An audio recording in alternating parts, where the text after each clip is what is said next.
Hello, Doc here. Getting ready for a drive to the doctor's office. I guess when you get older, you get to do things like that more frequently. Nothing terrible. Getting blood work done. Make sure I'm not dying.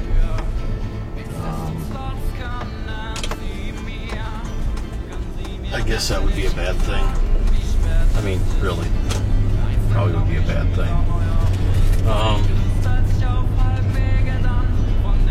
Gosh, surprisingly, there's not that much on my mind today. Just gonna go to the doctor, get blood drawn, find out what this little sucker is that's growing in the side of my eyeball. Got something growing in the tear duct, and it looks like it might be like a planter's wart. Now, I don't know. That looks to me like a potentially nasty situation to have a planter's wart growing in your tear duct. Because there are only a few ways I know of getting rid of a planter's wart. One of them is using a highly, I'm not sure if it's caustic or acidic solution that burns the wart off. The other is freezing the wart off. And yet another is,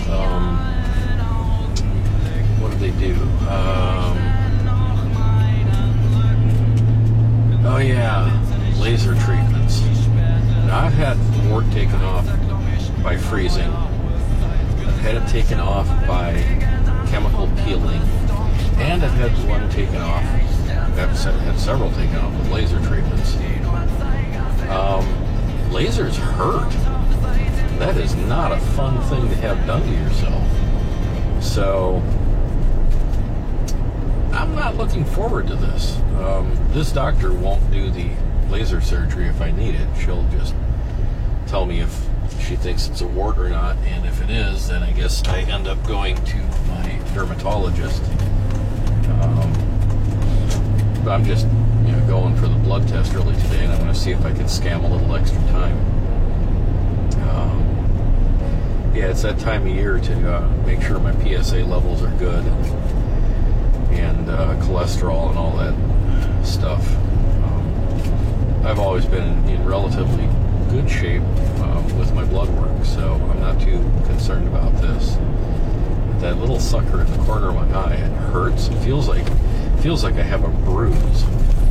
So when I touch the tear duct, it really does kind of sting a mite. But anyway, we're kind of driving through my neighborhood here. We're actually a little bit of ways from my neighborhood now, or what I would consider my neighborhood. A really cool area I live in. It's on the outskirts of the Pine Barrens in New Jersey.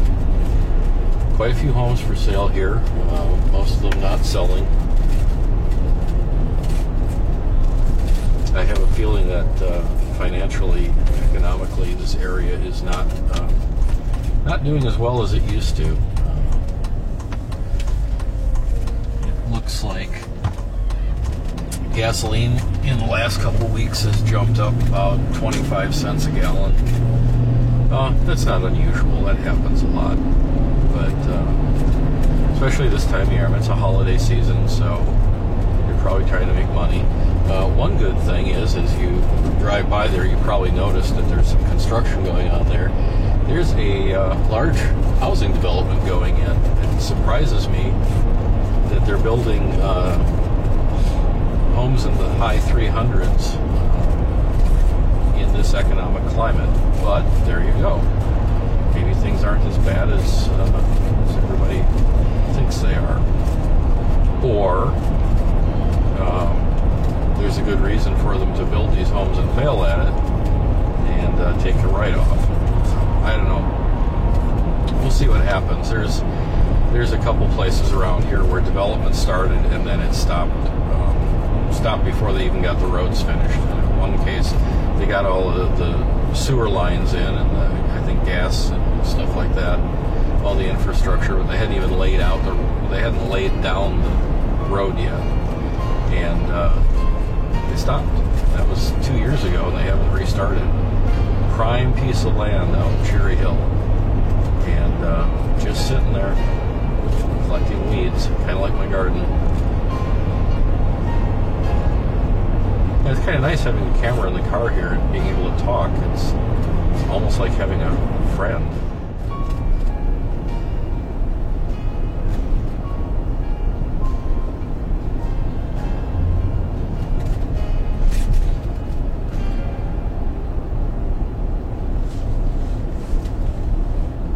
Yeah, okay, I know. Driving at 25 miles an hour is boring, but this particular community that we're driving through, although I have not seen them recently, the police officers here do not take kindly to people disregarding their traffic laws. And when I initially moved into this area, I had no problem because I tend to be a law-abiding citizen. A number of people told me that this is an area you just don't want to speed through, because you don't see them and suddenly they're there. I don't know if they have like transporter machines or what. I rarely see a police officer here, and yet according to people I know, they are on you like stink on poo, shall we say. Because I don't like to say the other word, because my ears burn, you know. I'm a goody-goody, what can I say? It doesn't bother me when other people use foul language, at least not much. If it's in front of my kids, it does, especially when it's something not necessary. I mean, if somebody smacks their finger with a hammer and lets out a good long line of cuss words, it doesn't bother me a bit. Even in front of my kids, I just say, "Kids, he hurt himself, give him a break."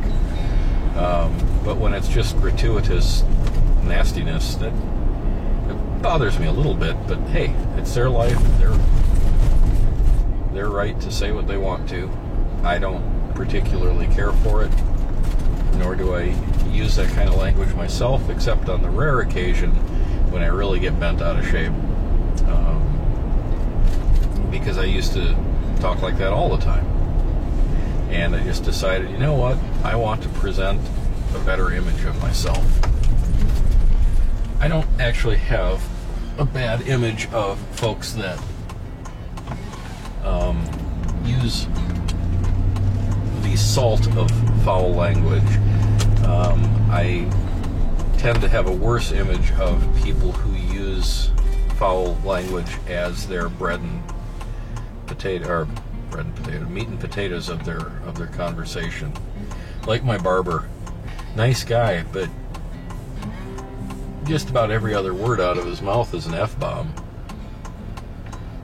And that's a little problematic. I would never bring my kids into that barber shop.